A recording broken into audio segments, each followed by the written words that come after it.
हमारी कहानी की शुरुआत एक सुनसान रेलवे स्टेशन से होती है। स्टेशन पर खड़ी ट्रेनों के नीचे और बाहर पड़े कचरे के ढेरों पर हर तरह के चूहे इधर उधर दौड़ रहे होते हैं। ऐसा लगता है जैसे पूरे इलाके पर उनका ही राज हो। इसी स्टेशन से कुछ ही देर में एक ट्रेन रवाना होने वाली होती है। उसी ट्रेन में सफर करने के लिए टिंग, उसके पिता सू और उसका छोटा भाई प्लेटफॉर्म पर इंतजार कर रहे होते हैं। पास ही कुछ सैनिक भारी हथियारों और बमों के साथ तैनात दिखाई देते हैं, जिससे माहौल पहले से ही अजीब और डरावना लगने लगता है। अचानक सामने वाली पटरी पर बिना किसी सूचना के एक दूसरी ट्रेन आकर रुक जाती है। रेलवे कर्मचारी हैरान रह जाते हैं कि यह ट्रेन यहाँ कैसे आ गई। वे तुरंत उसे रोकने और उसकी जांच करने के लिए दौड़ पड़ते हैं। इसी बीच टिंग और उसका परिवार अपनी ट्रेन में चढ़कर सीट पर बैठ जाता है। सू खिड़की से उस रहस्यमयी ट्रेन को ध्यान से देख रहा होता है। रेलवे अधिकारी उसका एक डिब्बा खोलने की कोशिश करते हैं। जैसे ही दरवाजा थोड़ा खुलता है, अंदर से कई मरे हुए लोगों के हाथ बाहर लटक जाते हैं। यह देखकर सू की रूह कांप जाती है। वह दूसरी खिड़की से साफ देखने की कोशिश करता है। अधिकारी बड़ी मुश्किल से दूसरा डिब्बा खोलते हैं और अगले ही पल लाखों चूहे मरी हुई लाशों के साथ झरने की तरह बाहर गिर पड़ते हैं। पूरा प्लेटफॉर्म चीखों से गूंज उठता है। उसी समय उनकी ट्रेन चल पड़ती है और स्क्रीन पर बड़े अक्षरों में मूवी का नाम आता है, रैट डिजास्टर। ट्रेन के अंदर सफर शुरू होते ही एक बदतमीज गुंडा सू से लड़ने लगता है, क्योंकि सू उसकी सीट की खिड़की से बाहर देख रहा था। तभी टिंग बीच में आकर कहती है, मेरे पापा को छोड़ दो, वे बहुत बीमार हैं, हम उनका इलाज कराने शहर जा रहे हैं। लेकिन गुंडा उसकी बात सुनने की बजाय उससे भी बदतमीजी करने लगता है। तभी पहली बार हमारे हीरो शैन की एंट्री होती है। वह बिना एक पल गंवाए गुंडे का हाथ इतनी जोर से मोड़ देता है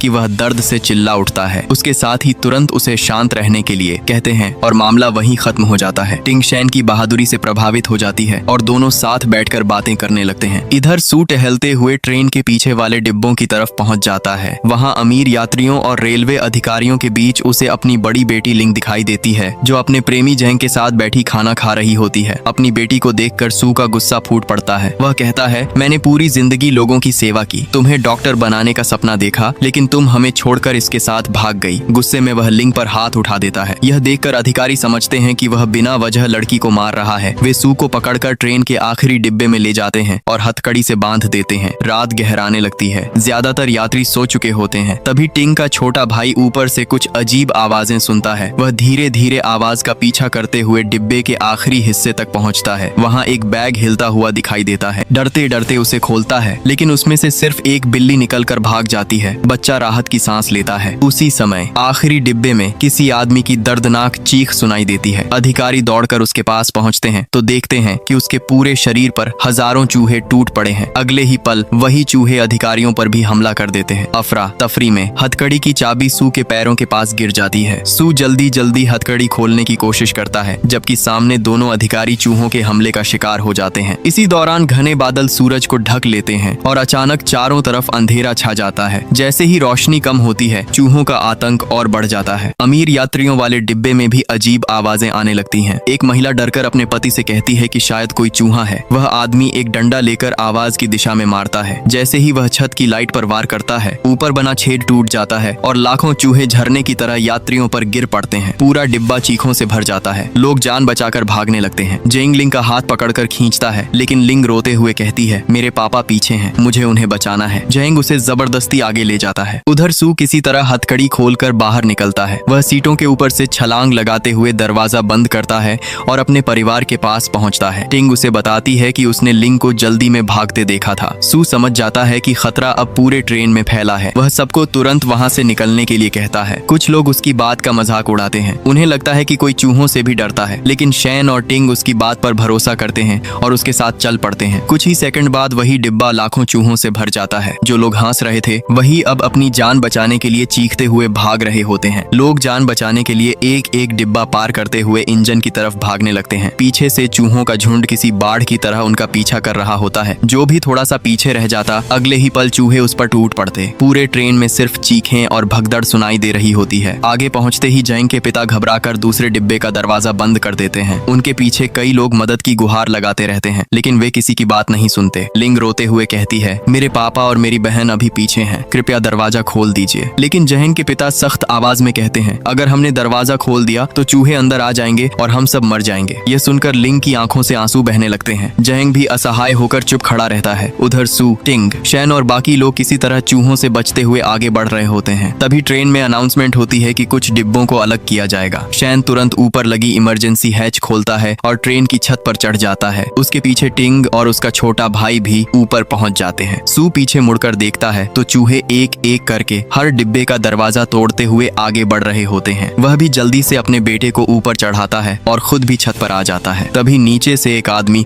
मदद के लिए हाथ बढ़ाता है। सू उसका हाथ पकड़कर ऊपर खींचने की कोशिश करता है, लेकिन इससे पहले कि वह ऊपर पहुंच पाता, डिब्बे का दरवाजा टूट जाता है। अगले ही पल हजारों चूहे उस आदमी पर टूट पड़ते हैं। उसकी दर्दनाक चीख सुनकर सभी लोगों की रूह कांप जाती है। अब चूहे ट्रेन की छत पर भी चढ़ने लगते हैं, लेकिन जैसे ही वे तेज धूप में आते हैं, उनका शरीर तड़पने लगता है और वे एक एक करके नीचे गिरकर मर जाते हैं। यह देखकर सू समझ जाता है कि इन चूहों की सबसे बड़ी कमजोरी सूरज की रोशनी है। वह जोर से चिल्लाता है, सब लोग धूप में ही रहो, अंधेरे में मत जाना। सभी लोग छत पर एक डिब्बे से दूसरे डिब्बे पर छलांग लगाते हुए आगे बढ़ने लगते हैं। सबसे आगे शैन होता है, उसके पीछे टिंग, फिर उसका छोटा भाई और सबसे आखिर में सू। इसी बीच अचानक पीछे वाला डिब्बा ट्रेन से अलग होने लगता है। दोनों डिब्बों के बीच की दूरी तेजी से बढ़ने लगती है। टिंग घबराकर चिल्लाती है, पापा जल्दी। सू पूरी ताकत से दौड़ता है और छलांग लगा देता है। कुछ पल के लिए ऐसा लगता है कि वह नीचे गिर जाएगा। तभी शैन और टिंग उसका हाथ पकड़ लेते हैं और पूरी ताकत लगाकर उसे ऊपर खींच लेते हैं। उसी पल पीछे वाला डिब्बा पटरी से उतरकर जोरदार धमाके के साथ नीचे गिर जाता है। उसमें बचे सभी लोग हमेशा के लिए खत्म हो जाते हैं। अब ट्रेन में सिर्फ 2 डिब्बे बचे होते हैं। जैसे ही सू अंदर आता है, लिंग दौड़कर अपने पिता से लिपट जाती है। उसे यकीन ही नहीं होता कि उसके पापा जिंदा बच गए हैं। सू भी अपनी बेटी को देखकर भावुक हो जाता है। दोनों की आंखों में आंसू आ जाते हैं और उनके बीच की सारी नाराजगी उसी पल खत्म हो जाती है। लेकिन उनकी यह खुशी ज्यादा देर तक नहीं टिकती। अचानक एक यात्री जमीन पर गिर पड़ता है। उसका शरीर कांप रहा होता है और उसकी सांसें तेज चल रही होती हैं। लिंग तुरंत उसके पास जाती है। मेडिकल की पढ़ाई होने की वजह से वह उसकी जांच करती है। कुछ देर बाद वह गंभीर आवाज में कहती है, इसे सिर्फ चूहों ने नहीं काटा, इसके शरीर में एक खतरनाक वायरस फैल चुका है। अगर इसे बाकी लोगों से अलग नहीं किया गया तो यह बीमारी पूरे ट्रेन में फैल जाएगी। यह सुनते ही पूरे डिब्बे में सन्नाटा छा जाता है। लोग घबराकर अपने अपने शरीर की जांच करने लगते हैं। तभी पता चलता है कि कई लोगों के शरीर पर चूहों के काटने के निशान हैं। उनमें टिंग का छोटा भाई भी शामिल होता है। उसे देखकर सू के पैरों तले जमीन खिसक जाती है। लिंग कहती है, अगर 1 घंटे के अंदर इलाज नहीं मिला तो इन सभी की जान बचाना बहुत मुश्किल होगा। सू तुरंत कहता है, मैं हेल्थ डिपार्टमेंट में काम करता हूँ, मुझे पता है इस वायरस की दवा कहाँ मिलेगी। अगले स्टेशन के पास एक सरकारी अस्पताल है, शायद वहीं हमारी आखिरी उम्मीद है। लेकिन ट्रेन का अधिकारी साफ मना कर देता है, ट्रेन कहीं नहीं रुकेगी, हमें सीधे आगे बढ़ने का आदेश मिला है। बस फिर क्या था, पूरे डिब्बे में बहस शुरू हो जाती है। एक तरफ वे लोग थे जो संक्रमित हो चुके थे और दूसरी तरफ वे जिन्हें अभी तक कुछ नहीं हुआ था। आखिरकार सभी यह समझ जाते हैं कि अगर अभी दवा नहीं मिली तो कुछ ही घंटों में पूरा ट्रेन इस वायरस की चपेट में आ जाएगा। मजबूरी में फैसला लिया जाता है कि ट्रेन अगले गांव में रोकी जाएगी और कुछ लोग अपनी जान जोखिम में डालकर दवा लेने जाएंगे। ट्रेन धीरे धीरे अगले छोटे से गांव के स्टेशन पर रुक जाती है, लेकिन बाहर का नजारा देखकर हर किसी की रूह कांप उठती है। पूरा स्टेशन सुनसान पड़ा होता है। चारों तरफ अजीब सी खामोशी फैली हुई थी। न कोई इंसान दिखाई देता है और न ही किसी जानवर की आवाज सुनाई देती है। ऐसा लगता है जैसे पूरा गांव एक ही दिन में खत्म हो गया हो। अब सवाल था कि अस्पताल जाकर दवा कौन लाएगा। बिना समय गंवाए सू आगे आता है। उसके साथ शैन भी कहता है, अगर किसी की जान बच सकती है तो मैं भी चलूंगा। 2 और बहादुर आदमी उनके साथ जाने के लिए तैयार हो जाते हैं। टिंग भी आगे बढ़कर कहती है, मैं भी आपके साथ चलूंगी। सू तुरंत मना कर देता है, नहीं, तुम यहीं रहो, अपने भाई का ध्यान रखो। लेकिन टिंग जद करते हुए कहती है, अगर आपको कुछ हो गया तो मैं आपको अकेले नहीं जाने दूंगी। आखिरकार सू उसकी जिद के आगे हार मान जाता है। लिंग अपने छोटे भाई और बाकी संक्रमित लोगों की देखभाल करने के लिए ट्रेन में ही रुक जाती है। चारों लोग सावधानी से ट्रेन से नीचे उतरते हैं। तेज धूप पूरे गांव पर पड़ रही होती है। चलते चलते वे एक घर के सामने पहुंचते हैं। दरवाजा खुला हुआ होता है। जैसे ही वे अंदर झांकते हैं, उनकी सांसें थम जाती हैं। छत से एक ही परिवार के 3 लोग फांसी पर लटके हुए दिखाई देते हैं। टिंग डरकर अपनी नजरें फेर लेती है। वे बिना रुके आगे बढ़ते हैं। कुछ दूर जाने के बाद सड़क पर हजारों लाशें बिखरी हुई दिखाई देती हैं। पूरा रास्ता खून से लाल हो चुका होता है। सू धीमी आवाज में कहता है, लगता है यह वायरस पूरे गांव को खत्म कर चुका है। अब उनके पास आगे बढ़ने के अलावा कोई रास्ता नहीं था। वे कांपते कदमों से लाशों के बीच होकर चलने लगते हैं। हर शव के शरीर पर गहरे घाव बने हुए थे, जैसे किसी जंगली जानवर ने उन्हें नोच डाला हो। अचानक शैन सामने इशारा करता है। सबकी नजर उधर जाती है। एक दूसरी गली पूरी तरह लाखों चूहों से भरी हुई थी। चूहे एक दूसरे के ऊपर चढ़े हुए किसी काली नदी की तरह बह रहे थे। उसी गली के आखिर में अस्पताल दिखाई देता है। सू समझ जाता है कि अस्पताल तक पहुंचने का यही एकमात्र रास्ता है। वह गौर से चूहों को देखता है। तेज धूप पड़ने वाली जगह पूरी तरह खाली थी,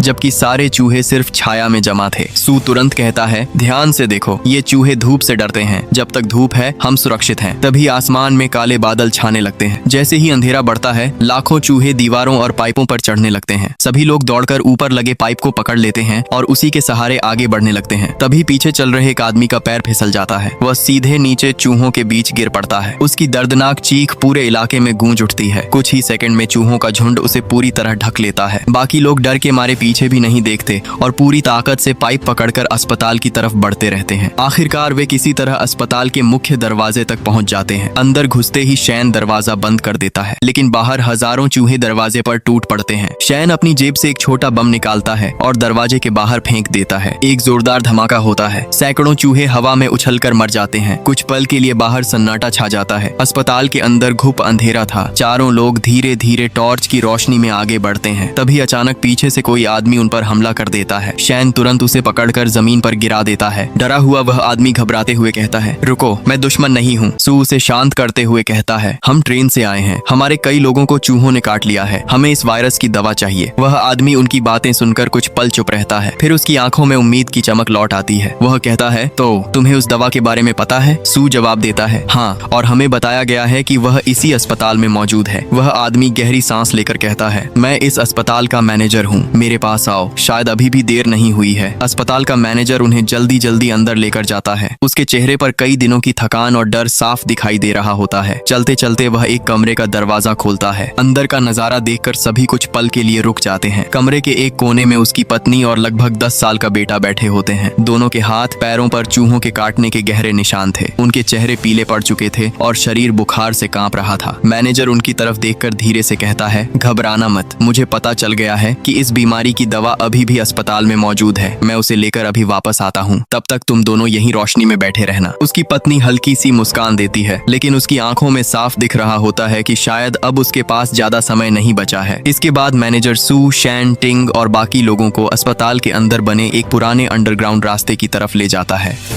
जैसे ही वे नीचे उतरते हैं, उनके कदम अपने आप रुक जाते हैं। चारों तरफ इंसानों के कंकाल बिखरे पड़े थे। दीवारों पर सूखा हुआ खून लगा हुआ था और हवा में सड़ांध की बदबू फैली हुई थी। टिंग डरकर सू का हाथ पकड़ लेती है। मैनेजर धीमी आवाज में कहता है, कई साल पहले यह जगह जेल हुआ करती थी। जब वायरस फैला तो लोग यहाँ छिपने आए थे, लेकिन चूहे यहाँ भी पहुँच गए और फिर कोई भी जिंदा बाहर नहीं निकल सका। वे धीरे धीरे कंकालों के बीच से आगे बढ़ते हैं। तभी शैन को आगे कुछ अजीब दिखाई देता है। वह टॉर्च की रोशनी उस तरफ करता है। सभी की आंखें हैरानी से फैल जाती हैं। सामने लकड़ियों, कपड़ों, हड्डियों और कचरे से बना एक बहुत बड़ा घोंसला था। मैनेजर फुसफुसाकर कहता है, यही उनका असली ठिकाना है। करोड़ों चूहे यहीं रहते हैं। अभी दिन का समय है, इसीलिए ज्यादातर सो रहे हैं। अगर इनमें से एक भी जाग गया तो पूरा झुंड हमारे पीछे पड़ जाएगा। सब लोग बिना आवाज किए आगे बढ़ने लगते हैं। शैन रास्ते में पड़ा एक कपड़ा उठाकर लकड़ी पर बांध देता है और उसमें आग लगा देता है। अब उसके हाथ में जलती हुई मशाल थी। वह कहता है, अगर चूहे हमला करेंगे तो कम से कम आग से उन्हें कुछ देर रोक सकेंगे। मैनेजर ऊपर की ओर इशारा करते हुए कहता है, दवा पहले माले की स्टोरेज रूम में रखी है, हमें बस वहां तक पहुंचना है। उधर ट्रेन में बैठे लोग लगातार घबराए हुए थे। धीरे धीरे बादल फिर से सूरज को ढकने लगते हैं। अंधेरा बढ़ते ही हजारों चूहे ट्रेन के चारों तरफ इकट्ठा होने लगते हैं। वे खिड़कियों और दरवाजों पर चढ़कर अंदर घुसने की कोशिश करने लगते हैं। जैंग के पिता घबराकर कहते हैं, अब और इंतजार करना मौत को बुलाने जैसा है। वे लोग वापस नहीं आएंगे, हमें अभी ट्रेन लेकर निकल जाना चाहिए। लेकिन एक यात्री गुस्से में खड़ा हो जाता है। वह कहता है, वे हमारी जान बचाने के लिए अपनी जान जोखिम में डालकर गए हैं। हमने उन्हें 2 घंटे का समय दिया है, हम उनका इंतजार करेंगे। दोनों के बीच जोरदार बहस शुरू हो जाती है। आखिरकार बाकी यात्री उस आदमी का साथ देते हैं और जैंग के पिता को बंदूक दिखाकर एक सीट से बांध देते हैं ताकि वह ट्रेन लेकर भाग न सके। इधर अस्पताल में शैन सीढ़ियां चढ़कर स्टोर रूम तक पहुंच जाता है। काफी तलाशने के बाद आखिर उसे वही दवा मिल जाती है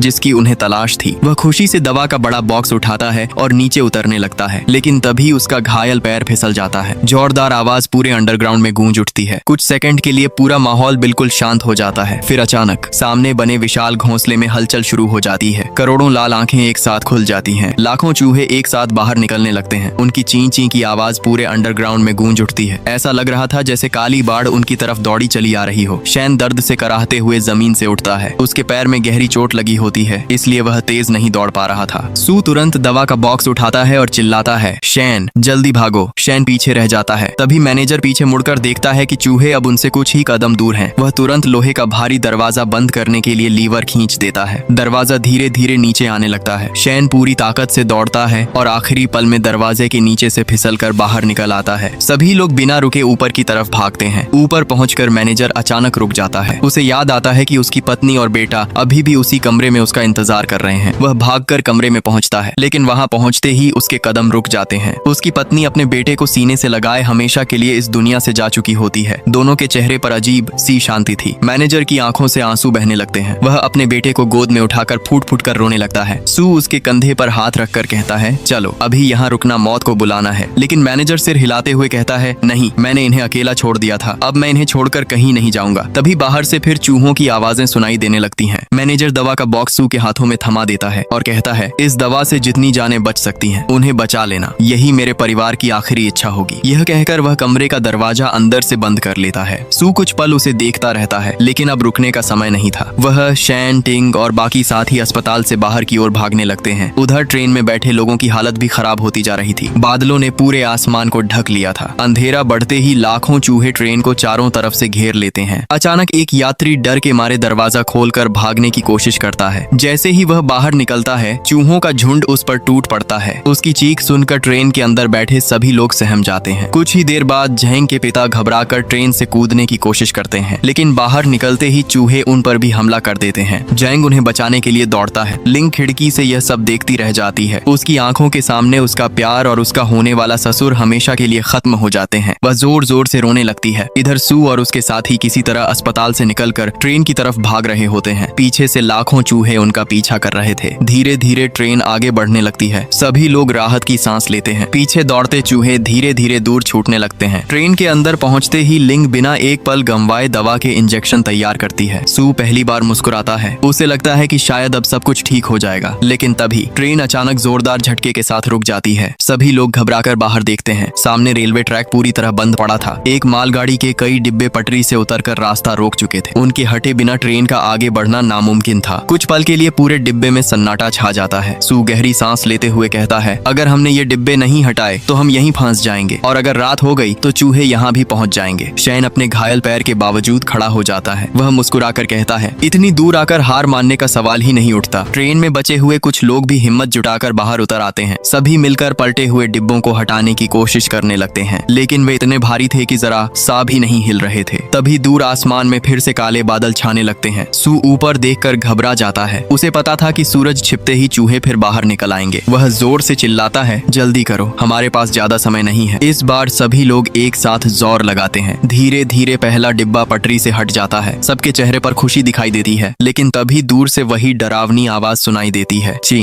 ची ची। सभी लोग एक साथ पीछे मुड़कर देखते हैं। दूर जंगल की तरफ से काली लहर जैसी कोई चीज उनकी ओर बढ़ रही होती है। कुछ ही सेकंड में सभी समझ जाते हैं, वह लाखों चूहों का झुंड था। सू तुरंत आदेश देता है, सब लोग ट्रेन में वापस चलो, जल्दी। सभी लोग पूरी ताकत से ट्रेन की तरफ दौड़ पड़ते हैं। सबसे आखिर में शैन दौड़ रहा होता है। उसका घायल पैर जवाब देने लगता है। वह लड़खड़ाकर नीचे गिर जाता है। टिंग तुरंत वापस उसकी तरफ दौड़ती है। सू जोर से चिल्लाता है, टिंग वापस आओ। शेन अब तक ट्रेन में नहीं चढ़ा होता और वो लोग उसे बुलाते हैं, लेकिन उसके पैर पर लगे घाव के कारण और सेंग के पापा के साथ लड़ने के कारण वो खुद ही समझ लेता है कि वो अब भागकर ट्रेन नहीं पकड़ सकता।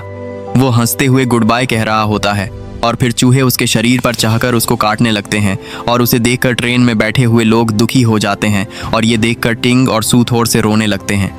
अगले ही पल लाखों चूहे ट्रेन से टकरा जाते हैं। टिंग इंजन की स्पीड बढ़ा देती है। धीरे धीरे ट्रेन रफ्तार पकड़ लेती है। कुछ मिनट बाद चूहों का झुंड पीछे छूट जाता है। खिड़की से उगते सूरज की किरणें अंदर आने लगती हैं। कई घंटों बाद पहली बार सभी लोग राहत की सांस लेते हैं। भले ही उन्होंने अपने कई साथियों को खो दिया था, लेकिन उन्होंने हिम्मत नहीं छोड़ी और आखिरकार मौत को हराकर जिंदगी की तरफ लौट आए। इसी के साथ फिल्म रेड डिजास्टर यहीं खत्म होती है। अगर कभी आपकी जिंदगी में भी ऐसा कोई मुश्किल समय आए जहां अपनी जान बचाने और दूसरों की मदद करने के बीच फैसला करना हो, तो आप क्या करेंगे? क्या आप अपनी जान जोखिम में डालकर दूसरों की मदद करेंगे या पहले खुद को सुरक्षित रखेंगे? अपनी राय हमें कमेंट में जरूर बताइए।